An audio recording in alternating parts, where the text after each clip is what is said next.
La géopolitique économique ou bien la géopolitique qui est en relation avec l'économie influence considérablement les politiques d'industrialisation. Alors en Afrique, lorsqu'on parle d'industrialisation, le constat il est clair. C'est que le continent n'est pas en train de s'industrialiser, au contraire, il est en train de se désindustrialiser. Donc si vous observez la part des manufactures par rapport au PIB dans le continent, on s'aperçoit que cette part elle est en train de dégringoler. Et donc, véritablement, il y a une désindustrialisation au continent. Et donc, il y a deux aspects qui sont très très importants, en fait, qui permettent l'industrialisation du continent et qui permettent de gagner la bataille de cette industrialisation, parce que c'est une vraie bataille, surtout dans le contexte où il y a beaucoup de transformations, que ce soit politique ou géostratégique ou économique. D'abord les stratégies. Il faut mettre en place des stratégies, si je puis dire, multidimensionnelles, dans le sens où il faut s'occuper en fait de l'infrastructure, il faut s'occuper du capital humain, il faut s'occuper de la problématique du financement, il faut s'occuper du partenariat public-privé, il faut s'occuper de plusieurs aspects. Il y a également la question de la gouvernance. Réussir en fait l'industrialisation du continent, c'est réussir la gouvernance. Qui dit gouvernance dit en fait le leadership. Il faut vraiment un vrai leadership.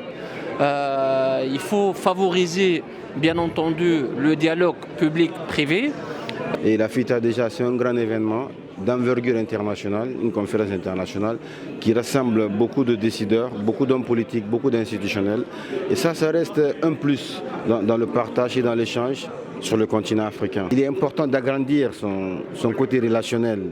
D'accord. Déjà, c'est entre deux pays, se déplacer d'un pays à un autre pays, ça montre un intérêt particulier. Il faut avoir un intérêt particulier pour pouvoir faire un tel déplacement, pouvoir participer, pouvoir donner son point de vue sur l'émergence de notre continent.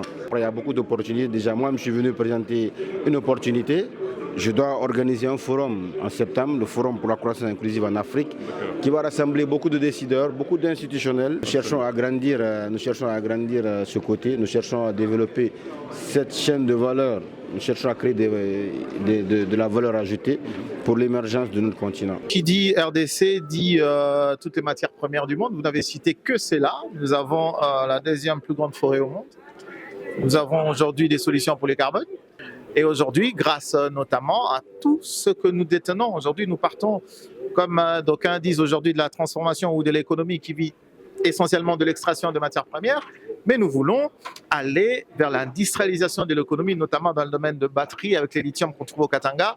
Et je peux vous dire que le sous-sol du Congo, c'est inimaginable ce qu'on peut trouver au Congo. Donc aujourd'hui, si le Congo est développé, c'est l'Afrique qui trouve sa gâchette et l'Afrique sera réellement développée. Voilà pourquoi je demanderai à toutes les nations, à tous les organismes de venir ici accompagner les chefs de l'État, Félix-Antoine Tshisekedi, dont je suis le coordonnateur provincial de sa fondation.